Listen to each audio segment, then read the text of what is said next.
et Sébastien Lecornu va devoir former son gouvernement. Vous aviez déjà pris position pour une coalition des raisonnables. Alors concrètement, qu'est-ce que ça veut dire? Et je voudrais vous faire réagir à ce que préconisent plusieurs personnalités à gauche, dont Raphaël Glucksmann, qui finalement font de la présence au gouvernement de Bruno Retailleau un casus belli. Vous aussi, vous avez exprimé des désaccords avec le ministre de l'Intérieur. Est-ce que vous le trouvez trop clivant finalement pour faire partie du futur gouvernement si vous souhaitez avoir un accord avec le Parti socialiste? Non. Et vous l'avez dit, j'ai des désaccords assez fondamentaux avec Bruno Retailleau sur quelques sujets. Et je le répète, ces désaccords seront tranchés dans le cadre de l'élection 2027. Mais en attendant, si on passe notre temps à mettre des lignes rouges partout, on n'y arrivera pas.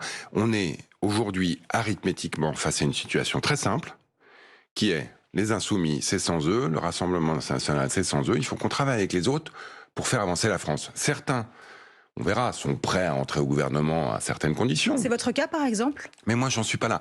Là-dessus, je vais être, en fait... vous répondez quand même pas complètement à la non, question. mais je vais être très clair. Je vous ai expliqué pourquoi je n'avais pas souhaité rentrer dans le gouvernement Barnier, ni dans le gouvernement Bayrou. L'équation politique n'était pas celle que je considérais comme la bonne, et la méthode non plus.